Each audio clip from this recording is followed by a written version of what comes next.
Chapter 2. Molly and Aisha both listened hard for a few moments, but there was no sound to be heard now. Molly blushed, wondering if she had imagined the noises or been wrong. Like the seas. Sorry, she said. I thought there was a clicking sound. She saw the lobster again and noticed how his pincers tapped together as he ran across the seabed. Must have been something else, she mumbled, feeling embarrassed. Aisha sighed.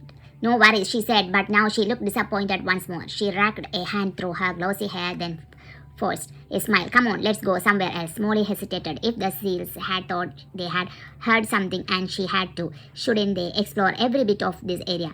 Just to double check. Perhaps there was a well disguised underground cave where the dolphin had been hidden, or some other clue. Maybe, she started, but Aisha was already swimming away. Come on, Aisha said. I have looked everywhere and they are not here. Let's keep moving. Molly followed Aisha a little reluctantly because her instincts told her to stay. They hadn't gone very far at all, though. When she heard the clicking was very faint as before, but as Molly listened, she was sure the tiny clicks and whistles sounded like dolphin noises. She turned to Aisha to see her friend's face alight with excitement. Aisha clutched Molly's arm. I heard them, she cried. Yes, those are definitely dolphin sounds. As Molly listened again, she realized something. She could understand what the dolphins were saying. Help us, help us.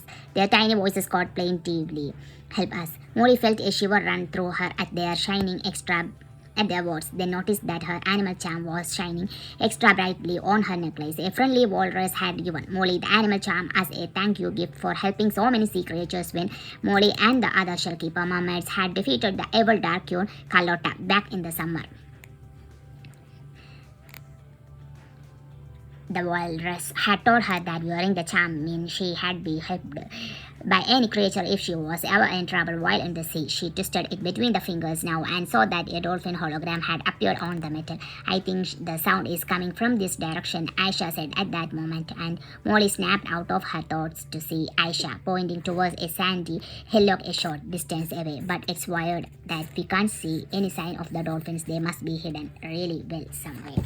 That maybe, she said. The seahorses were absolutely tiny even when Eloise and I found them. They had been magically shrunk down so small you could hardly see them and trapped in a sort of bubble. Whoever took the creatures can work powerful magic, so the dolphins could be tiny or invisible or anything.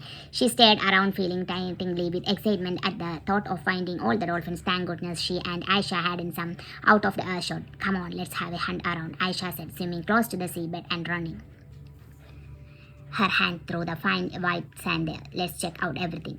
The two mermaids began searching. Molly dived down to a bushy seaweed plant and began leafing through its flat, slippery strands, hoping to see something unusual that might be a clue or a link to that. There's nothing in the seaweed so she began searching through a pile of stones and shells, getting a shock when one of them shouted at her, "Put me down." The shell cried indignantly, and several pink spine legs shot out and waved in the water. Oh, cried Molly, startled. Sorry, she said, realizing that there was a hermit crab inside the shell. I didn't realize anyone lived in there. I am looking for some dolphins. Have you seen any around here? The hermit crab wiggled its black beady eyes. Seen any dolphins? As a matter of fact, I have. Well, sort of, if you can call them that, I mean. He paused and Molly felt her heart quicken. Go on, she arched the crab. Well, I was looking for a new home. See, he said, me old shell was getting a bit of excuse and I found this lovely big shell. So roomy it would have been for me, but it was all sealed off. Wasn't it some kind of special doorway on it? Bit weird. Frankly, you don't usually get that with shells, not in this ocean. Anyway, what I am trying to say is that the shell had already been nabbed by a lot of baby dolphins. Ever so titchy they were. More like shrimp than old dolphins. Molly gasped. A shell with tiny dolphins in. This sounded promising, she and where did you see this shell? Can you remember?